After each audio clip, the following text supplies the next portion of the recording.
Quais são os fatores que ocorrem a detonação e a pré-ignição? Quais são os fatores que levam a acontecer tudo isso aqui dentro do seu motor, tá? E existem alguns fatores que levam isso aqui a acontecer e você pode evitar para ter o sucesso na sua preparação ou até mesmo no seu motor original, beleza? Qual é o primeiro fator? O primeiro fator é o combustível, ou seja, a capacidade anti-pré-detonante do combustível em relação a isso aqui, tá? Como que funciona essa capacidade anti-pré-detonante do combustível? Quando a gente fala de capacidade anti-pré-detonante, é só simular assim, ó, tá? O que é isso? Anti-pré-detonante é a capacidade que o combustível tem em resistir a uma pressão e temperatura antes de se autodetonar. Quando a gente fala disso, a gente fala de octanagem, que é essa capacidade do combustível de resistir a uma pressão e uma temperatura antes de se autoinflamar. Ou seja, ao máximo que o combustível resiste a essa pressão e temperatura sem se autoinflamar sozinho, beleza? Então a gente precisa primeiro analisar fator de combustão,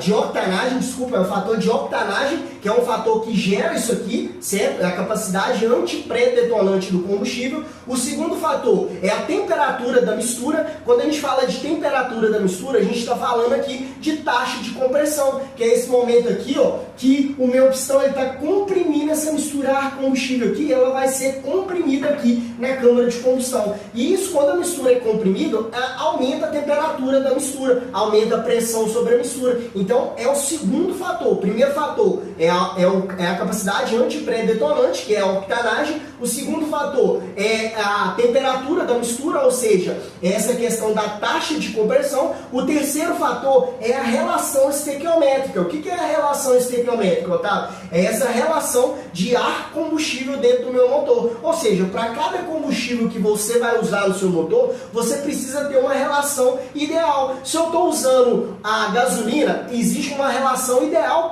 entre a quantidade de ar e a quantidade de combustível para a gasolina. Se eu estou usando álcool, existe a quantidade de ar e a quantidade de etanol, de álcool ali para o meu motor. Se eu estou usando o metanol, existe uma quantidade de ar para uma quantidade certa de combustível, para que essa mistura, ou seja, a mistura ar-combustível, seja o metanol, seja a gasolina, seja o álcool, ela tem uma queima eficiente, tá? E acontece uma relação ideal dentro aqui do meu motor. Então, terceiro fator aqui é esse fator de mistura estequiométrica, tá? O quarto fator aqui que a gente fala é a questão do avanço de ignição. Quando eu tenho o que é o avanço de ignição, só para vocês entenderem? O avanço de ignição é quando eu adianto o ponto do meu motor. Quando eu adianto o ponto, eu aumento a pressão sobre a cabeça do meu pistão. Por quê? Quando eu adianto o ponto, o que vai acontecer? A vela, ela solta a centelha antes, certo? Eu estou adiantando o ponto para a vela soltar a centelha antes. Só que quando a centelha solta antes, o meu pistão ele ainda está subindo.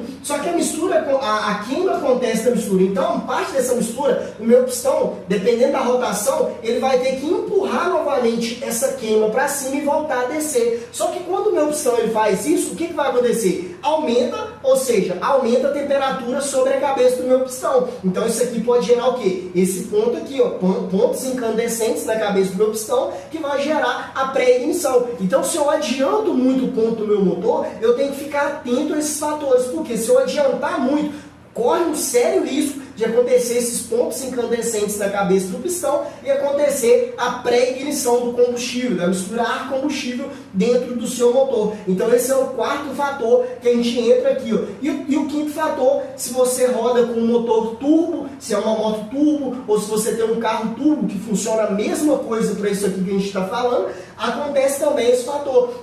Quando a gente coloca um turbo no meu motor, o que vai acontecer? Eu tenho uma pressão mais alta. Quando eu tenho uma pressão mais alta, eleva-se a temperatura. Então, eu preciso de alguns fatores no meu motor para resistir essa pressão e essa temperatura, para que não venha acontecer a detonação ou a pré-ignição dentro do meu motor, tá? Existem outros fatores aqui a se falar que pode acontecer isso aqui, mas esses são os principais fatores que vão acontecer dentro do seu motor e que pode gerar a detonação e a pré-ignição. E se você manter isso aqui vai quebrar o seu motor, porque o seu motor não vai ter durabilidade. Ou ele vai furar o pistão, ou ou ele vai quebrar a canaleta do pistão, pode vir o pistão todo se danificar e o seu motor via se quebrar por inteiro aí, beleza? Então você tem que ficar atento a esses fatores que eu mencionei aqui para você evitar esse problema de pré-ignição e detonação.